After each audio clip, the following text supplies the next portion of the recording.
Help support the show by joining the Patreon or becoming a YouTube member. Also, hit that like button and subscribe if you want more Browns-focused content.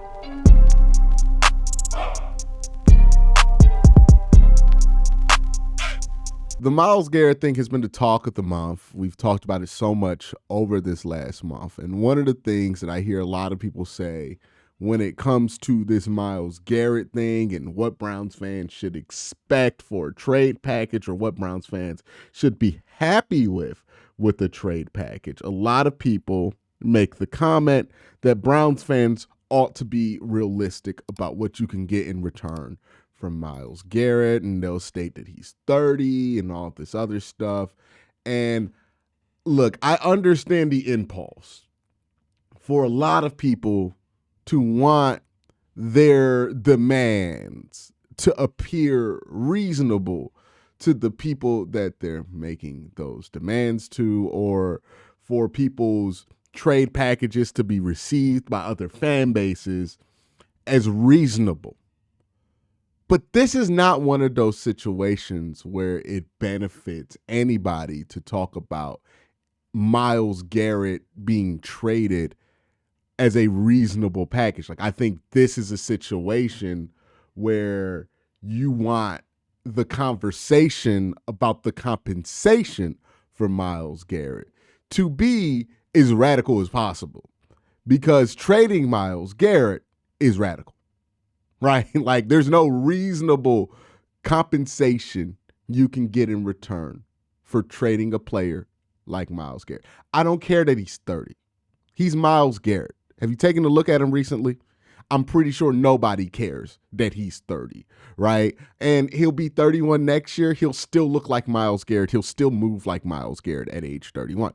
He's one of those guys who it doesn't matter that he's 30. Like, this isn't like you're trading Brian Burns. No disrespect to him. That's a regular, really good NFL player. You're trading potentially Myles Garrett, one of the faces of the NFL when it comes to defense, one of the most athletic and most gifted players to play edge in the NFL, period.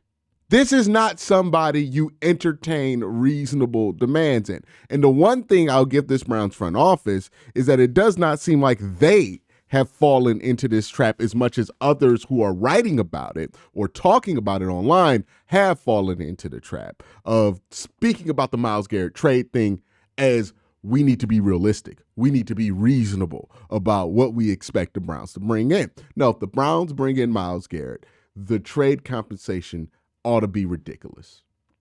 And the reason I think that your expectation should be that it be ridiculous isn't because I have the expectation that getting a ridiculous trade package for Myles Garrett is likely. It is because I think if you do something like trade Myles Garrett, you should only do it if the trade compensation is not just fair, insane. Like, you should be the obvious winner of this trade. Anything less than that, and you just set this franchise back a undetermined amount of time because you traded one of its best players ever. So, no, I don't think in a conversation about trading Myles, we should center these conversations, these trade packages, around what other fan bases find reasonable, because other fan bases are not losing Myles Garrett. Like, we're the fan base that's losing one of their best players in franchise history. We're the fan base that's going to have to root for the team that loses a bunch of money on the cap this year because they have to trade Myles Garrett and they're going to have dead cap accelerate. They don't have to deal with that. So don't come on here and talk about what a reasonable price tag for Myles Garrett is. I don't care about what's reasonable for Myles Garrett. I want to know if you can get an insane haul for Myles Garrett. And anything short of that, then I'm not picking up the phone if I were Andrew Berry. And in circling back to that, what I have to give Andrew Berry credit for is it seems like that is what he's on, or at least I hope that's what he continues to stay on, right? All the reports indicate that Cleveland Browns are not picking up that phone. And they're not picking up that phone because they don't want to trade Myles Garrett. Now, this is something that I hope the Cleveland Browns understand. They have no obligation to be reasonable. Absolutely zero obligation in this situation to be reasonable. They have all the incentive in the world not to trade Myles Garrett from a cap standpoint. They have all the incentive in the world to not want to trade Myles Garrett from a talent standpoint, like he's the most talented player on your roster. They have no reason to want to do this. And I don't know about y'all, but if somebody wanted me to do something that I had no interest in doing, I don't care what a reasonable demand for that is. The only way I'm considering doing the thing that I am not trying to do is if I get a very unreasonable, very ridiculous, very lopsided offer in my favor, and then I might consider doing something that I absolutely do not want to do. The Browns are in that similar position. They are being asked to do something by the rest of the league that they have no interest in wanting to do. And if their approach to solving that problem is going to other teams and saying, okay, let me be reasonable, let me figure out what you guys want and meet you halfway, they should be fired immediately. Immediately. I think I said this in another video. It probably was on the OBR or something like that. But I need Andrew Berry to have balls of steel this offseason, right? Because it's going to take it. If you don't want to draft the quarterback at 2, that's not going to be a popular decision. You're going to get torn apart by ESPN for not taking a quarterback at 2. You're going to get torn apart by your own fans for not taking a quarterback at 2. Hell, most of the fans that want you to take a quarterback at 2 already want you fired. Like, it's not going to be an easy thing to say no to, especially given your current situation, especially if you can't land on somebody who provides a little bit more hope than Kirk Cousins.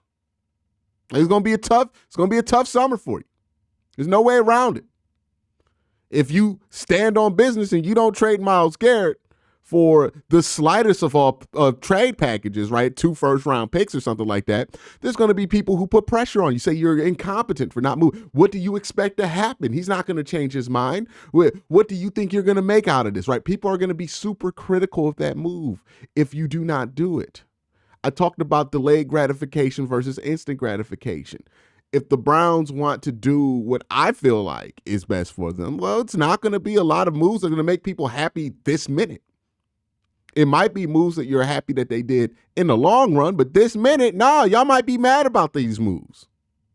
And if the Browns want to get a haul that will get them closer to a quarterback, right, they need to turn this Myles Garrett thing, in my opinion, into either a top 5 pick this year if they're interested in Shedeur, which I don't know if they're interested in Shedeur or Cam Ward, but if they're interested in one of those two, okay, try to use Myles to get a top 5 pick this year.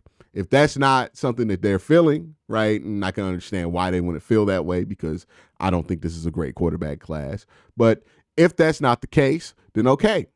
Then you want to use Myles to get you a first-round pick in a spot that you like in 2026 and maybe even 2027. Well, it makes sense to wait a year to do that so you can see where these picks are going to be that you'll be trading for, right? If you want to trade it with Jacksonville, you want to know what pick they're going to have in 2026 before you trade with them. All of that stuff matters. Myles Garrett being traded, if it has to happen, they have to trade him strategically. They cannot just trade him because they got pressure and people made them feel bad and they traded him. They have to move strategically with that. They have to figure out a way to make that thing, this really bad thing, having to trade your franchise player, into a positive.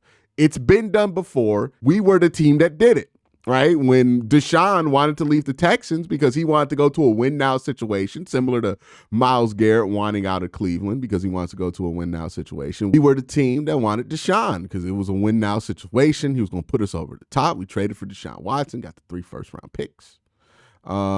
And that ended up being used by Houston to build their new future, right? That's how they got Will Anderson, and they were able to, with their own pick, get C.J. Stroud. All of these things help the Texans be put in a position to build a new future. How does this help me get what I need to become a championship caliber team or a championship contending caliber team? Obviously, you're going to need an answer at quarterback. If you feel like it's in this year's draft, then you might be interested in trading for a top 5 pick. If you feel like the answer is in next year's draft, then okay, you're going to want to use Myles and leverage Myles to get that pick if you have to trade him. Obviously, the best case scenario would be not having to trade Myles Garrett and being able to continue your roster endeavors without having to move Myles Garrett. But if you got to move Myles, you better make it so you can get the quarterback that you want in whatever draft that is that you want. And that might require not being reasonable about a trade with Myles. It might require saying no to some good offers for Myles Garrett, maybe even some fair offers for Myles Garrett in pursuit of a better deal. Andrew Berry has a lot to consider, but when it comes to this Myles trade specifically, there's no reason for him to be reasonable. Be unreasonable. Have your demands be very high, right? Myles Garrett is 100 on weighted approximate value. Just to give you an example of what Myles' career is worth in approximate value, the average first-round pick from 2020 is worth about 24 approximate value points. So you're talking about a player whose career so far has been worth 4 first-round picks. That doesn't even touch the draft value. That doesn't even touch the cap penalty that you'll be put in by having to give up Myles Garrett. So if I'm the Browns, I'm asking for a ridiculous price. 3 first-round picks. I want some mid-round picks too, and I want a player.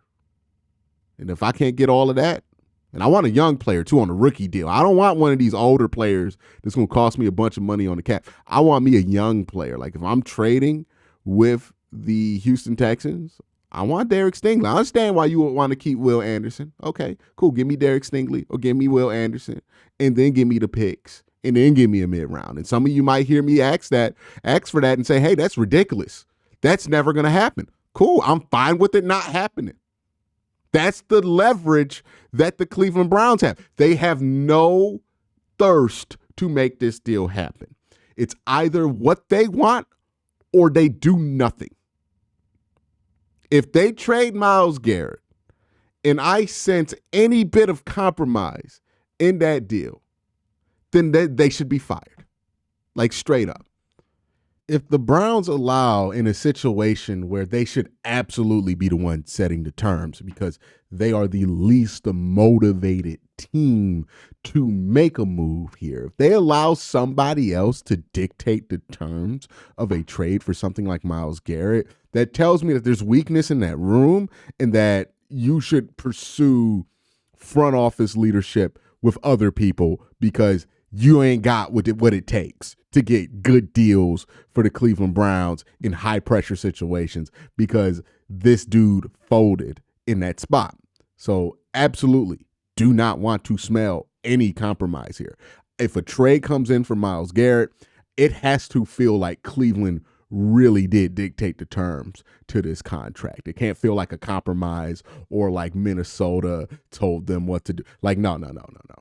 This has to feel like the Browns dictated the terms. And that means that whatever they're going to ask for, it should be ridiculous, quote unquote, right? You know, I've been using the term reasonable and ridiculous, but I think the Browns are being fair if they ask for a bunch in return for Myles Garrett that people aren't writing about. No, set the price very high and let them know you're not selling unless somebody meets that price. And if somebody wants to meet that price for Myles, cool. We might be able to make something happen. But if nobody wants to meet that price, cool. Well, Myles, what you gonna do? Because what you cannot afford to do if you're the Cleveland Browns is let Myles go for pennies on the dollar and act like that's not going to destroy the team. Some of you might think that's unfair, that holds AB to too high of a standard, but no, I think that's fair. In this situation where you don't even want to actively trade a player this offseason, I expect that if you make a move this offseason to trade him, that the compensation should be ridiculous. Because that logically is the only reason you should say yes to a trade. Let me know in the comment section. I'll be interested to hear this.